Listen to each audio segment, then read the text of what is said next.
ರಾಜ್ಯ ಕಾಂಗ್ರೆಸ್ನಲ್ಲಿ ಪದೇ ಪದೇ ಕುರ್ಚಿ ಕದನ ಕೂಡ ತಾರಕ್ಕೇರ್ತಿ. ಈ ವಿಚಾರವಾಗಿ ಮಾತಾಡಲಿಕ್ಕೆ ಶಾಸಕರಂತ ರಂಗನಾಥ್ ಅವ್ರ ಮೇಲೆ ಮಾತಾಡಿಸ್ತಾ ಹೋಗ್ತೀನಿ. ಸರ್, ಈಗ ಯಾವ್ದು ಸಮಸ್ಯೆ ಇಲ್ಲ, ಎಲ್ಲ ಗೊಂದಲಕ್ಕೆ ತೆರೆ ಎಳೆಯುತ್ತೆ ನೀವು ಕೂಡ ಹೇಳಿದ್ರಿ. ಆದ್ರೆ ಪದೇ ಪದೇ ಮುಖ್ಯಮಂತ್ರಿಯವರು ಬದಲಾವಣೆ ಇಲ್ಲ ಅನ್ನೋ ಒಂದು ಹೇಳಿಕೆಯನ್ನ ಯತೀಂದ್ರ ಸಿದ್ದರಾಮಯ್ಯ ಅವರು ಕೊಡ್ತಾ ಇದ್ದಾರೆ. ಇದು ಯಾವ ರೀತಿ ಆಗುತ್ತೆ ಅಂದ್ರೆ ಪಕ್ಷಕ್ಕೆ ಡ್ಯಾಮೇಜ್ ಆಗಲ್ವಾ, ಹೇಗೆ? ಇವ್ರ ಹೇಳಿಕೆಗಳಿಗೆಲ್ಲ ನೀವು ಗಮನ ಹರಿಸೋದಕ್ಕಿಂತ ಮಾನ್ಯ ಮುಖ್ಯಮಂತ್ರಿಗಳಿದ್ದಾರೆ, ಮಾನ್ಯ ಉಪಮುಖ್ಯಮಂತ್ರಿಗಳಿದ್ದಾರೆ, ವರಿಷ್ಠರಿದ್ದಾರೆ. ಅವ್ರೇನು ನಿರ್ಧಾರ ತೆಗೆದುಕೊತಾರೆ ಅದರಂತೆ ನಾವು ನಡೆಯುವಂಥ ಒಂದು ಪದ್ಧತಿ ಇರೋಂಥದ್ದು. ಸೊ ಅಷ್ಟಕ್ಕೆ ಬದ್ಧತೆ ನಮ್ದು ಅಂತ ಹೇಳಬಲ್ಲೆ ನಾನು. ಈ ರೀತಿಯಾದ ಹೇಳಿಕೆಗಳು, ಯಾಕಂದ್ರೆ ಹಿಂದೆ ಕೂಡ ಮುಖ್ಯಮಂತ್ರಿ ಅವ್ರ ಮಗ ಹೇಳಿಕೆ ಕೊಡ್ತಾರೆ, ಯಾವುದೇ ಬದಲಾವಣೆ ಇಲ್ಲ, ಗೊಂದಲ ಇಲ್ಲ ಅಂತ ಹೇಳ್ತಾರೆ. ನೀವು ಅವ್ರನ್ನೇ ಕೇಳಬೇಕು. ಅದು ಅವ್ರ ವೈಯಕ್ತಿಕ ಅಭಿಪ್ರಾಯಗಳನ್ನ ಯಾವ ಕಾರಣಕ್ಕೋಸ್ಕರ ಕೊಟ್ಟಿದ್ದಾರೆ ಅಂತ ನೀವು ಅವ್ರನ್ನೇ ಕೇಳಬೇಕು.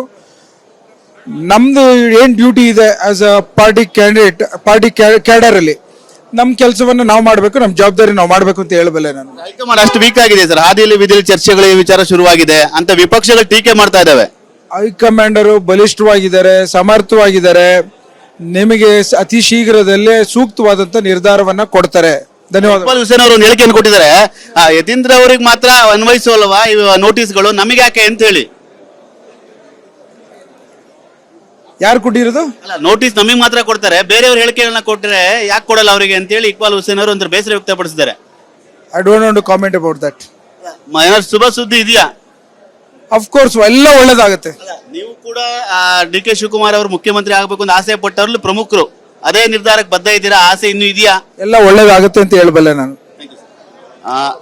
ಇದಿಷ್ಟು ಶಾಸಕರ ಅಂತ ರಂಗನಾಥ್ ಅವರ ಮಾತು. ಕ್ಯಾಮರಾ ಮಹೇಂದ್ರ ಜೊತೆ ಸುನಿಲ್, TV9 ಬೆಳಗಾವಿ.